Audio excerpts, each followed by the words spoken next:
clase del módulo es abdomen agudo. Vamos a ver la definición de lo que es el abdomen agudo, vamos a ver las causas del abdomen agudo, vamos a ver la clínica, que es lo más importante obviamente en semiología, y ahí después vamos a terminar con un resumen de la clase. Vamos a partir definiendo lo que es abdomen agudo. Esto es un diagnóstico de trabajo. Corresponde a cualquier dolor abdominal de inicio repentino que presente signos de irritación peritoneal. Puede ir desde minutos hasta 12 semanas de evolución. También incluye agudizaciones de procesos crónicos, además de constituir una emergencia médico-quirúrgica. Acá, de hecho, la pregunta es, ¿saben la diferencia entre cuando es una urgencia versus una emergencia? Como que la urgencia en teoría igual puede esperar, en cambio la emergencia como que hay que hacer algo al tiro. Exactamente. ¿Y qué sería, por ejemplo, una emergencia? Bueno, aparte del abdomen agudo, algo que no pueda esperar. Es un infarto. Ya, Un sí, aneurisma. ya, perfecto. Una hemorragia en el peritoneo. Exacto. Bueno, todos estos cuadros que ustedes me dicen son cosas que podrían efectivamente llevar a la muerte de un paciente. Entonces, efectivamente, eso corresponde a una emergencia versus una urgencia, que es algo que podría, que se podría atender un poco más tarde. Eh, Como les comentaba, este es un diagnóstico de trabajo, es un diagnóstico provisorio porque la idea, ¿cierto?, es encontrar la causa de la forma más eficientemente, o sea, más rápidamente posible con el fin eh, de poder hacer el manejo adecuado. Ojo también, que el abdomen agudo no es sinónimo de intervención quirúrgica, no todos los abdomen agudos van a ser operados, por si acaso, ¿ya? Súper importante mencionarlo, porque algunos son de origen médico.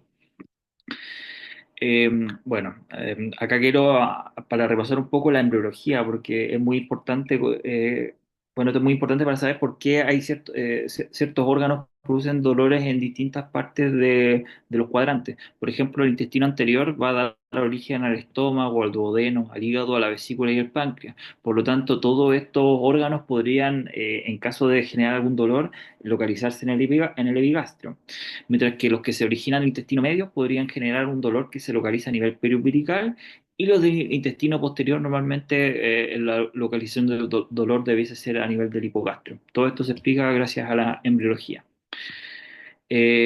Como vemos acá, tenemos un montón de órganos y por tanto vamos a tener un montón de causas que a veces pueden ni siquiera ser causas a nivel abdominal, pero que es importante que ustedes sepan que siempre tenemos que hacer una buena anamnesis, un buen examen físico, porque tenemos que buscar la causa que más probablemente genere este cuadro.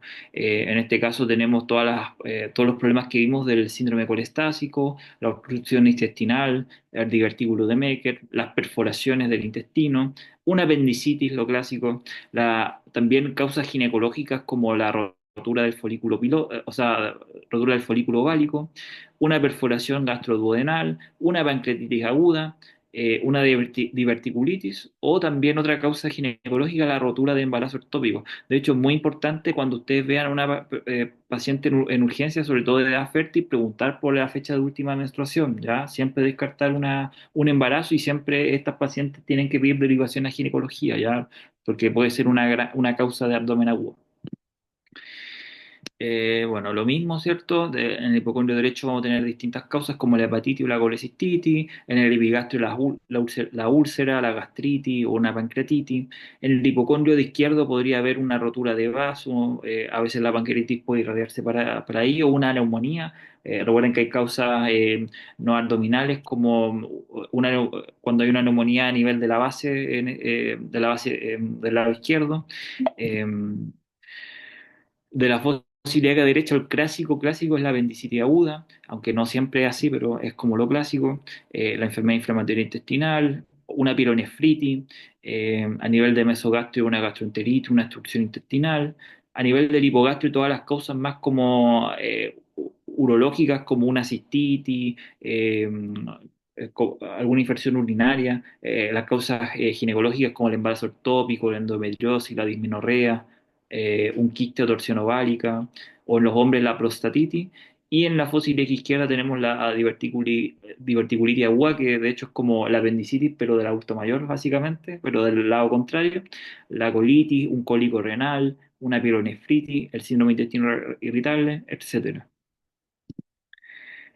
Eh, bueno, acá para recordar un poco la neurología, el tema de que tenemos distintos tipos de dolor. Por un lado tenemos el dolor que es a nivel de la víscera, que este es un dolor tipo más profundo, es más vago, es un dolor que el paciente no sabe referir dónde está específicamente y que genera normalmente dolores tipo quemantes, calambres y es más o menos fluctuante. En contraste con un dolor somático que la persona podría decir dónde se encuentra, es un dolor más intenso y es más constante además.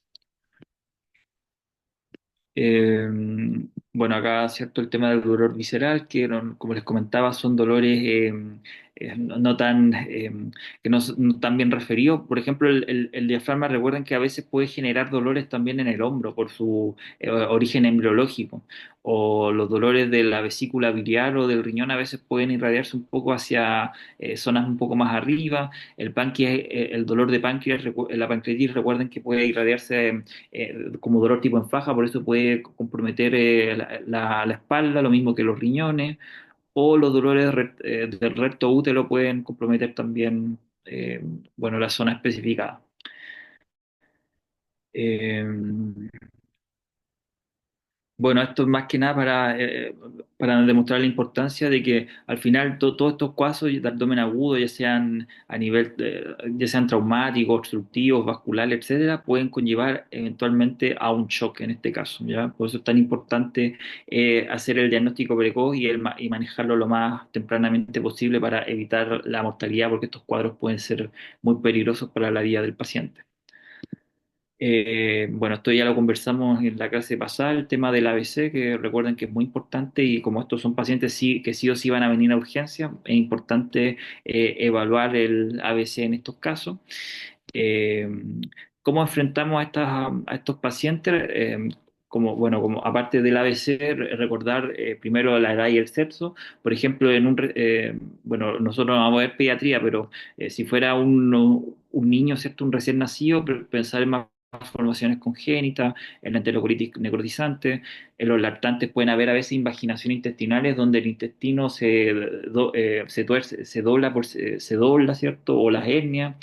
Ya en los adolescentes pensar más en los apendicitis agudas, en los adultos también, pero pueden haber problemas como la colecistitis, las úlceras perforadas, y en las mujeres en edad fértil siempre descartar patologías ginecológicas, y en los adultos mayores pensar en causas un poco más crónicas, porque recuerden que el abdomen agudo puede ser enfermedad, puede ser un cuadro agudo sobre crónico como una obstrucción intestinal por cáncer, alguna isquemia o alguna diverticulitis. Eh, y bueno, también preguntar la cronología de la instalación, porque hay ciertos dolores que son súbitos, como los vasculares, como una rotura de aneurisma, de esófago, una perforación de úlcera, otras que no son que se instalan en minutos, como una pancreatitis, un cólico biliar, y otras que son más graduales, como una apendicitis, una diverticulitis, etcétera. Acá en la anamnesis y para generar para cualquier consulta sobre dolor, ya sea abdominal, de tórax, etcétera, siempre tienen que utilizar el Mnemotecnia Alicia Fredusa. A de aparición, desde cuándo le duele, la localización, dónde le duele, porque la persona va a decir en el estómago, pero qué parte del estómago, qué cuadrante, si me lo puede apuntar con un dedo, dónde se irradia, o sea, por ejemplo, si se va en faja, si le duele más abajo, más hacia arriba, el carácter, cómo es el dolor. Por ejemplo, si un dolor como que lo estuvieran clavando, un dolor tipo cólico, un dolor quemante, la I de intensidad, recuerden la escala de EVA, del 1 al 10, siendo el 10 el dolor más fuerte que ha tenido en su vida, o en el caso de las mujeres que han tenido un hijo, el 10 siendo, en el caso de un parto, qué tan fuerte es el dolor. Y ahí es importante ir recabando la intensidad de la persona. Eh, También los factores atenuantes y agravantes, por ejemplo, la persona con quién empeora el dolor, por ejemplo, comiendo, o con quién baja, por ejemplo, usando Viadil. La de frecuencia, cada cuánto tiempo le pasa, si es que es primera vez, la duración, cuánto dura su dolor, ¿cierto? Si son horas, son minutos, Y la SA es de síntomas asociados. Bueno, una vez habiendo descrito el dolor, ¿qué otras molestias van acompañadas? Vómitos, náuseas, diarrea, etcétera.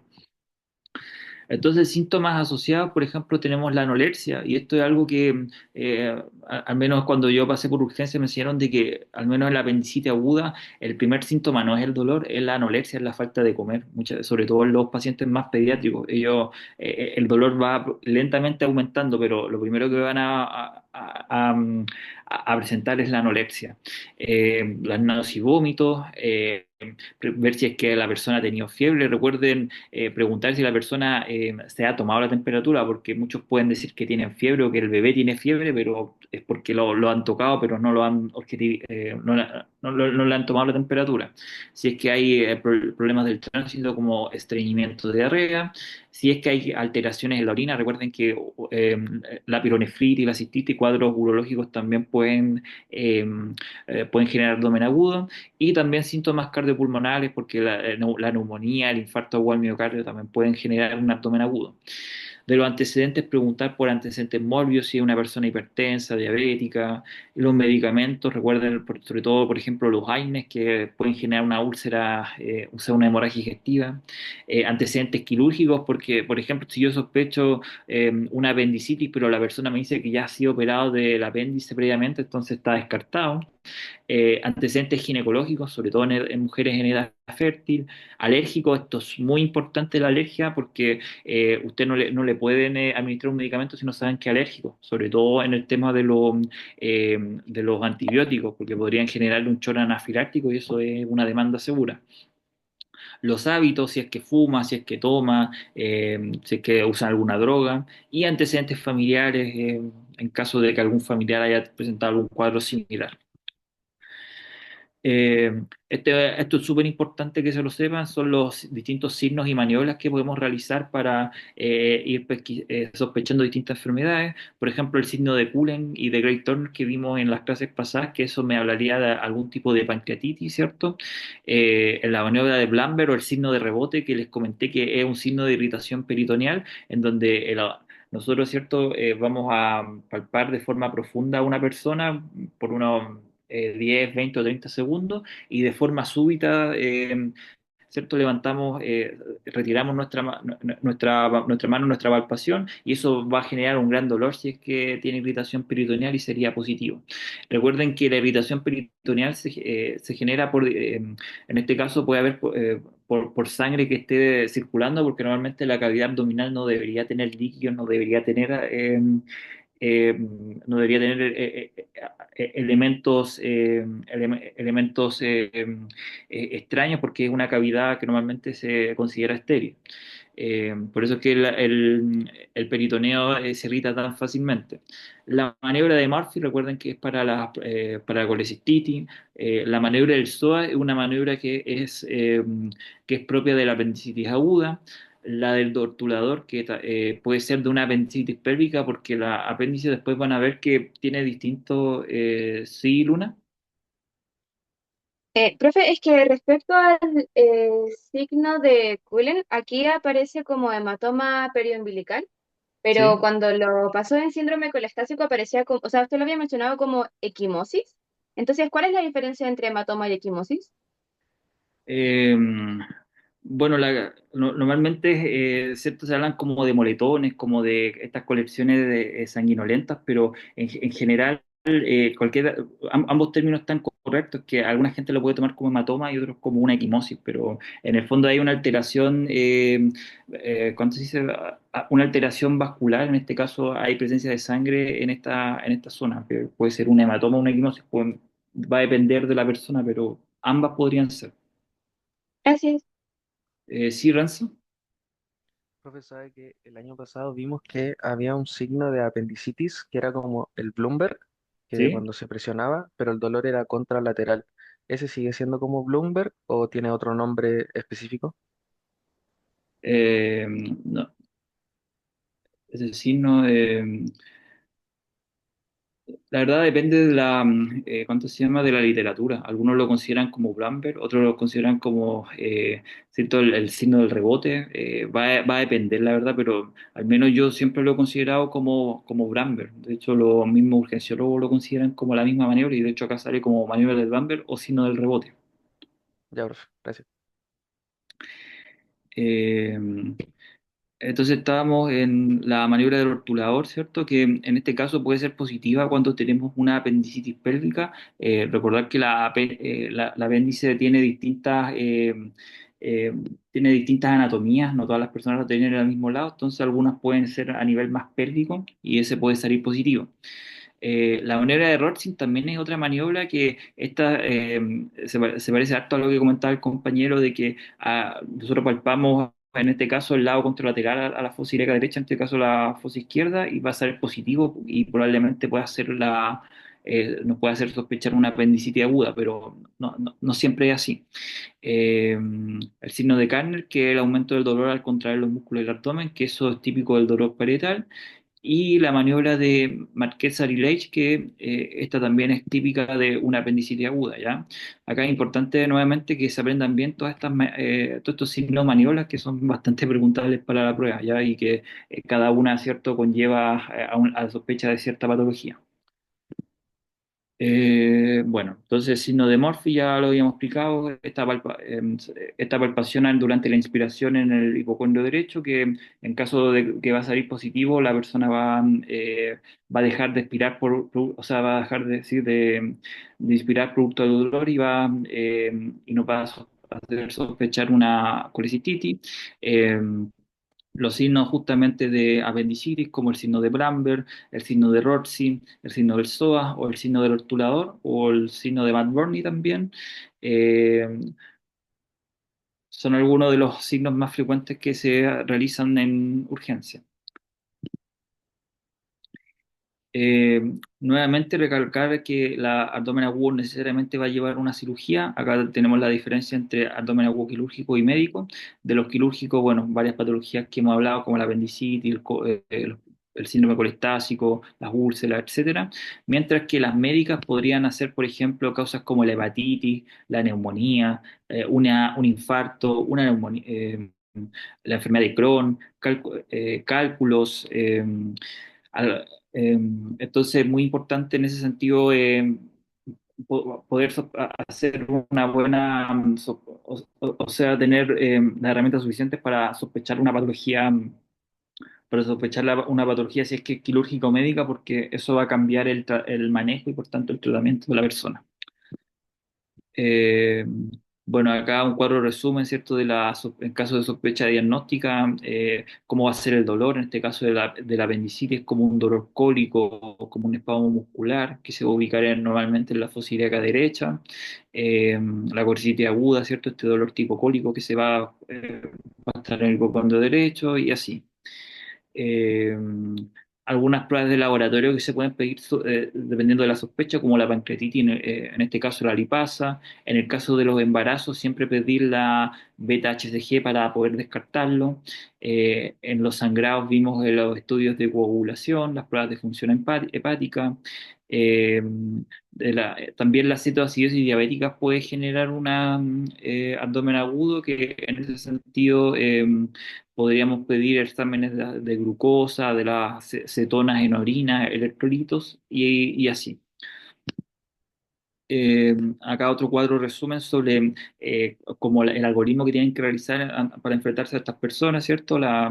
Bueno, la evaluación primaria, después, ¿cierto? La anamnesis, en urgencia siempre partir con la anamnesis próxima y después con la anamnesis remota, porque recuerden que estas personas podrían en cualquier momento perder la conciencia, entonces siempre tener la última información relevante. Anamnesis, exploración, pedir al laboratorio, electro, eh, e imágenes dependiendo de lo que estén sospechando y también evaluar si es que requiere o no una cirugía. ¿Preguntas con respecto a esta clase?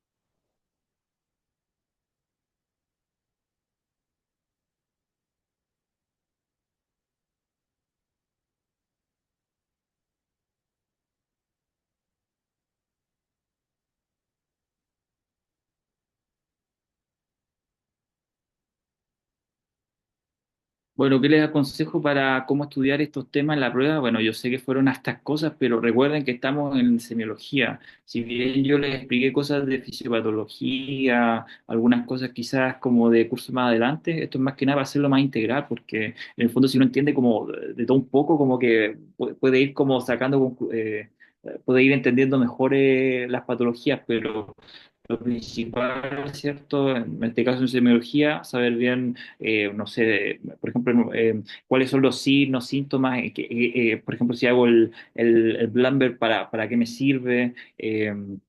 Que casos clásicos, no sé, de enfermedades comunes, por ejemplo, una colecistitis, podemos poner el caso clásico de un paciente de colecistitis, tendrían que identificar si es que una colecistitis o una pancreatitis, si es que el dolor irradia en forma difusa, eh, algunos exámenes básicos como los patrones que les hablé en la clase de ictericia, como patrón colestásico, la hiperbilirubinemia, ¿cierto?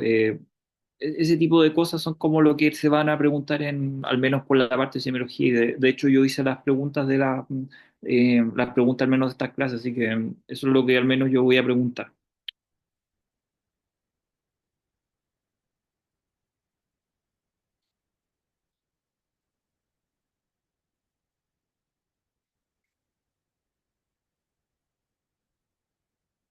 Así que estaríamos listos entonces con el módulo de digestivo, ¿ya? Igual cualquier duda que tengan después de las clases pueden hacerla al correo que les envié el día